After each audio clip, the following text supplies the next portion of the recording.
So guys, it's June the 22nd, 2024. June the 22nd, 2024.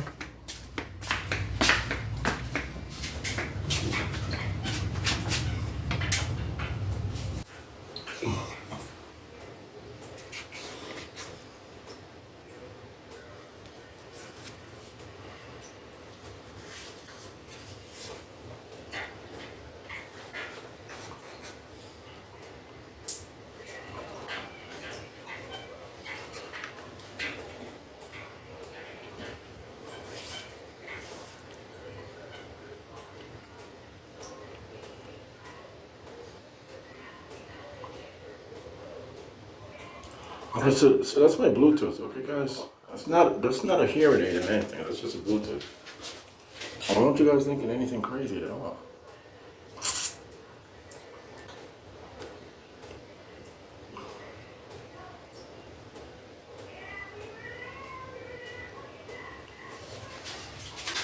Okay guys, so as you can see, I do have my security here at this particular point. Actually, it's the cover for my security, and security cover. That's essentially how you identify it. Anyway. Next to their boat, but they were on the other side. And for Shawn and Jack to share this moment, father and son, Jack's entire life has been with the Celtics. As a baby, fist pounding with Paul Pierce, nowadays being with the team, like the greatest, most wonderful thing I could have ever seen. I texted you and told you, it was such a joy listening to Shawn call the games on the radio. He does such a great job, no matter who you're cheering for. Really happy for you. Thank you. Yeah. Yay, Celtics! We'll be ready.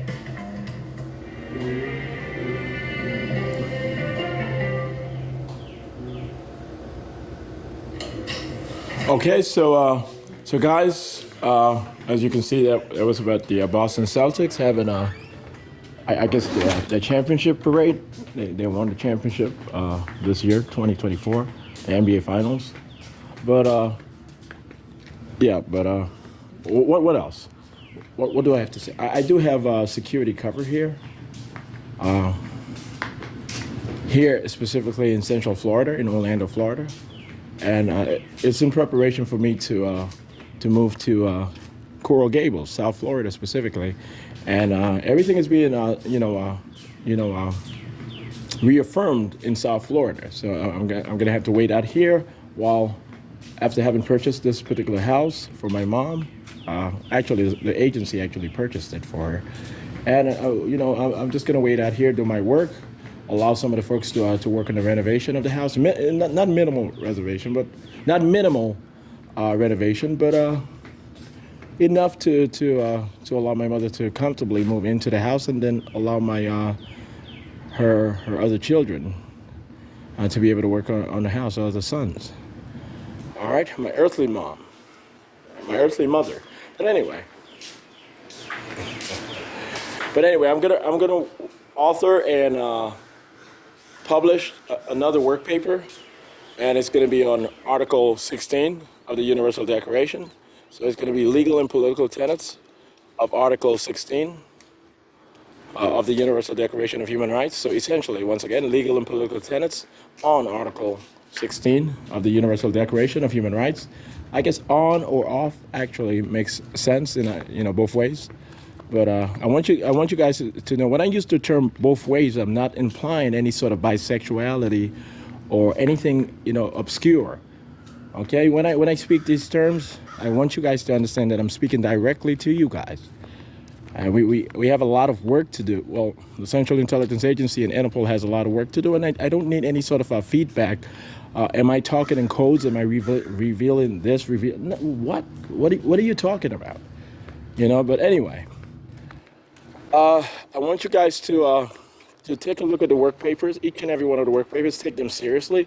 Don't get frustrated when you read it, because you guys can see it's unbreachable. I'm speaking to some of the conservatives and libertarians. When you read it, I know that you can see that it's unbreachable when it comes to legal arguments and scientific scrutiny. But read the totality of it and see how it applies to your own political beliefs and what you interpret of what freedom should be. You know, I'm pretty sure that what I've presented to you guys thus far, the work papers, the work reports, what we have deduced and what we have concluded in judgment regarding the work reports, my legal article, Americana, the New Society's Political, Concepts and Political Apperceptions of an Eastern Caribbean Model of Commonality. Once again, my legal article, Americana, the New Society's Concepts and Political Apperceptions of an Eastern Caribbean Model of Commonality, also communicates what ought to be communicated to Americans and globalists alike, in general. You know? Globalists in general alike. Not just Americans, but globalists in general. You know, so that's what I meant. But anyway, and when I state editing, when I state that I edit my own work, that's self-editing. I am not implying that I'm editing anyone else's work at all. Why would I imply that? If I say that I conceptualized, drafted, transcribed, edited, and published the work that I authored, why would that imply that my usage of the term editing meant that it's someone else's work that I'm editing? Why would it mean that? When you guys get to the point of being clever, you guys are nonsensical in the arguments that you guys made. Those are unwinnable arguments, unwinnable debate points. It's just what you do when you're lazy and you have confidence in the collective, or you have confidence in your nationality, or you have confidence in your race and stuff like that. I'm telling you, that's the lazy way out of a situation. And well, I guess that's to our benefit, you know, to the Central Intelligence Agency, you know. I guess that's to our benefit. People try to be very clever when they come up with their arguments, especially when it comes to interagency, you know, discourses and debates and this and that. But anyway, so and I want you guys to understand the United States of America is my country. This is not a declaration of illusion or delusions. The United States of America is my country. I manage the United States government and the government, the federal government, its subordinate governments, and its partnerships. This is my country. You guys are not going to have any say that supersedes or precludes what I'm saying, what I have decided. I never breach constitutional law.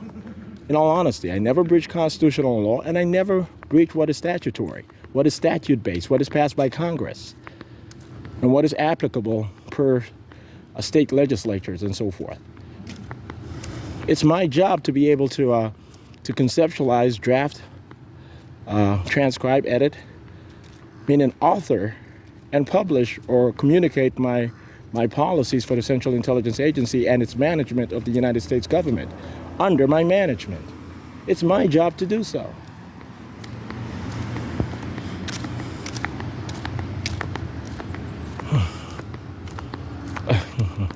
So, yeah, you don't have to know me well to be able to take what I say seriously. You don't have to know me personally beyond our work relationship to take my decisions and my articulations seriously. And I know that I do have a lot of kids with women that I only dated for about a couple of weeks and so forth, part of my procreation program, part of my rescue assignments and so forth. That does not mean that I don't have a right to my kids, or I don't have a right to their good fate, to manage it and ensure it and protecting their good fate. And don't say that I did not know these women in advance or thereafter, after what occurred. You know, their pregnancy, our conception of our kids, their pregnancy, and the birth and the nurturing of my kids. And because I don't have them documented with an IRS or tax information does not mean that they are not my kids. It was for security purposes that I did not have this detail, obviously. Okay, I want you guys to accept that. So,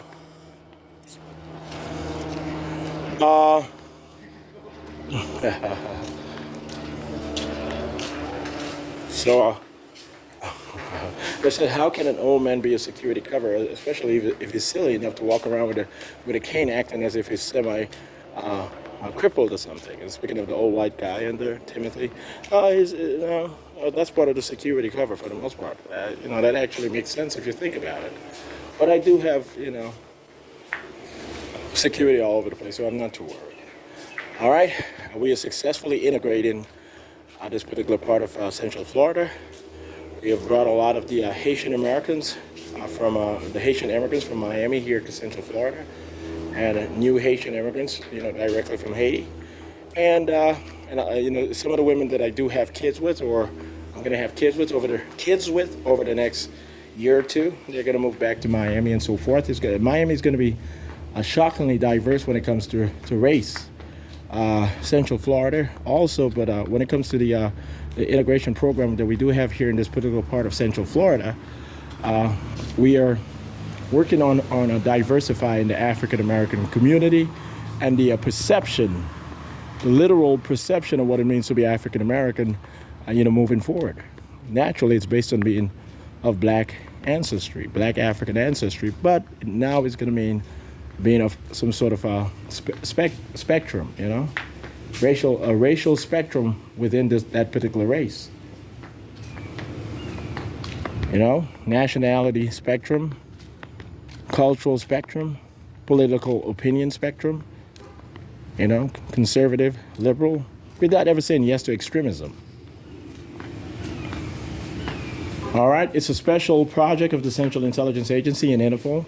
The African American community is going to be quite delusional, positively though, in this sort of situation is going to be a positive. Delusional in how enfranchised they're going to think of themselves in being able to interact and commend and mix and work with and serve as activists with, on behalf of the African American community as we see it moving into the future. A lot of African immigrants, Afro-Caribbean immigrants, and eventually Afro-Latino immigrants and so forth, they're going to perceive African American to be a whole lot different than what it just used to be. Meaning those who have been here multi-generationally, their children and grandchildren, great-grandchildren, and so forth. That's what it used to mean to a lot of people. Not folks up north necessarily, or everyone up north, but in the South especially. Ever since the beginning days, when the slave trade was abolished, when there weren't new slaves coming from the West Indies after having been shipped from Africa, when that trade stopped, African Americans became multi-generational and somewhat homogenous, homogenous in how they perceive themselves, homogenous and very not even patriotic, but very, not even isolationist, but very autonomous when it comes to the African diaspora and how they perceive themselves in America. To be able to move forward and to becoming the most affluent group in the United States of America, speaking of African Americans, they're going to have to reach out, and it's going to have to happen from within the United States first, and then from without the United States or outside the United States. The African American community is going to become quite globalist. It's going to become very globalist. It's going to be the most globalist of all ethnic and cultural groups in the United States and eventually in the world.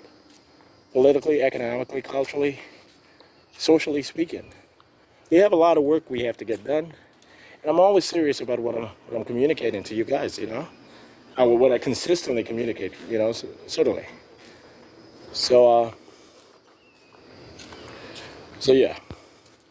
So I'm going to walk to the fast food restaurant. I'm going to sit there. I'm going to write my work paper. I'm going to have it published. And I'm going to have to address certain